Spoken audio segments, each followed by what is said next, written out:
did think that no one could look after him. And I think probably, in a way, I think perhaps he could have come in a week earlier. But I just felt that it wasn't the time. But it was the right time. We were at breaking point and we didn't realise it.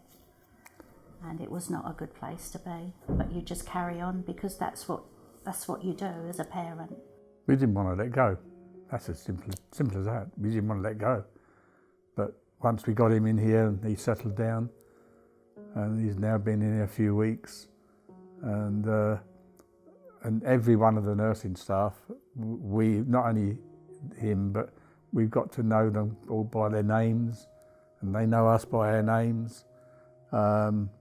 So good, so good. Simon has been extremely brave, and you just cannot believe that someone could give you that news, and he was able just to accept it.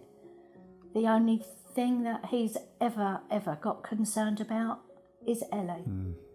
Definitely. But she'll always be his daughter. He's always got a smile on his face, and it's just very sad to think that it's coming to an end, which is very sad. But the time for Ellie and Simon here has been brilliant, because not only have they thought about Simon's needs, they have thought about Ellie's needs.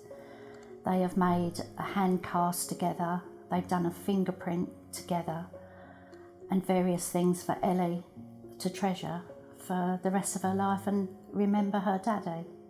And one other little thing that Ellie did was that she picked a rose, an old rose off one of the shrubs here, which are all very beautiful, and she came into the room and put it into a little glass of water, put it in the fridge so that it was really cold. And then when a little later on she said to Daddy, you know this pain you've got in your head, I've got something to help that. So she goes to the fridge and she got this rose, wet rose, it was really cold, and she put it on his forehead, and you could see the water dripping down his nose and his face, and the other hand she's got some tissue wiping his face, and she said, there you are, Daddy, that's going to help you and make you feel better. And little things that she's done like that. I just have no worries of him being here at all. Yeah. And that's, for a mother to say that, I just think you can't ask for anything else. I'm surprised Gill's doing as well as she is, because I thought I was the hard person. But I've It's not hard, it's strong. Well, strong. How can I put it? I mean, I've openly cried. Don't think she's ever seen that. And you can see now I'm getting tearful thinking. But Gill's been it's really surprised me how strong she's been. I suppose that's the mother in her. So the roles have been quite reversed, which has really surprised us. Just can't believe it's happening, really. But this place has made it marvellous. She's laid on Simon's bed and fed him without any worry, and it's just been beautiful to see. And the hospice staff couldn't have been kinder to her and helping her to accept what is going on in a really dreadful situation for her daddy. And we've got some lovely, lovely memories, especially when they pushed Simon's bed out on his birthday, his 43rd birthday.